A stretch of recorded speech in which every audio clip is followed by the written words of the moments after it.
17년 볼셰비키 혁명이 일어났습니다. 독일의 역사 철학자 헤겔은 말하기를 역사를 움직이는 힘은 그리스 신화와 이스라엘의 하나님께 있는 것이 아니라 역사의 추진 동력은 인간에게 있다고 주장했습니다.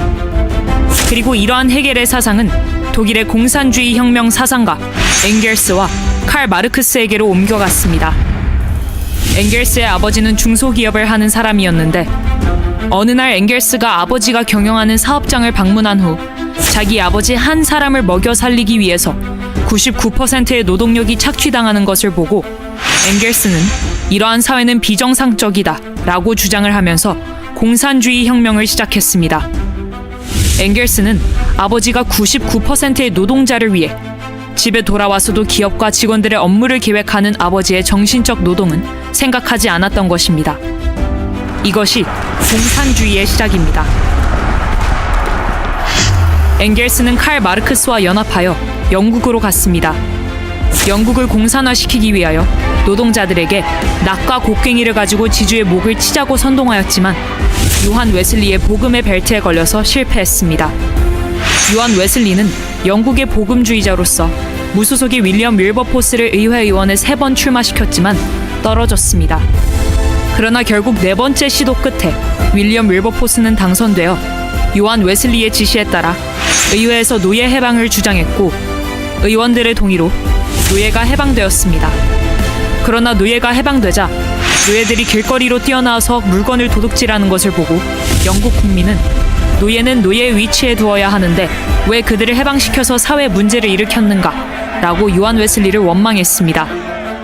요한 웨슬리는 오늘날 한국의 농협은행과 같은 빈민을 위한 은행 제도를 만들어서 누구든지 교회를 찾아오면 이자 없이 한 달 동안 생활비를 대출해주는 방법으로 영국의 공산주의를 막아내었습니다. 칼 마르크스와 엥겔스는 영국 공산혁명에 실패하자 러시아로 갔습니다.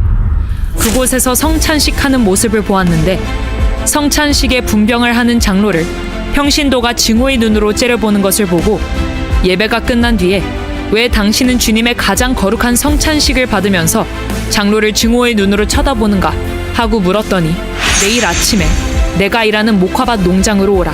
그러면 그 이유를 알려주겠다. 라는 답을 받았습니다. 아침부터 시작된 목화밭 농장에서 떡과 포도주를 나눠준 장로가 주일날은 천사가 되고 월요일부터 토요일까지는 종들을 향하여 채찍을 때리는 것을 보고 그때 러시아는 이제 우리 것이다 하고 주장하며 학교 교사 23명을 선동하여 볼셰비키 혁명이 일어나게 되었습니다. 1917년 혁명이 유고, 체코, 오스트리아, 우즈베키스탄, 카자흐스탄, 키르기스탄, 그리고 소비에트 러시아를 다 불태우고 내려올 때 개신교의 복음의 벨트인 덴마크, 스웨덴, 노르웨이, 핀란드, 서독에 걸려서 공산주의 혁명이 저지가 되었습니다. 그때 이탈리아의 좌파 공산주의자 안토니오 그람시가 공산주의가 가장 위대한 제도인데 왜 복음의 벨트에 걸리면 힘을 쓰지 못하는가 하고 감옥에서 생각하다가 개신교의 복음의 벨트를 무너뜨리기 위하여 동성애, 이슬람, 차별금지를 전면에 내세웠습니다. 그 결과 프랑스 68혁명이 일어났고 이것이 미국으로 건너가 전 세계가 동성애, 이슬람 차별금지로 무너지게 되었습니다. 동쪽으로 볼셰비키 혁명 세력이 동독을 점령하고 중국을 점령하고 동남아 일부를 점령하여 이것이 북한으로 들어가서 주사파의 옷을 갈아입고 대한민국으로 침투하여 오늘날 대한민국이 주사파에 의해 점령되는 세상이 되었습니다. 이것을 이길 수 있는 유일한 힘은 복음밖에 없습니다. 공산주의와 복음은 양립할 수 없는 사이입니다.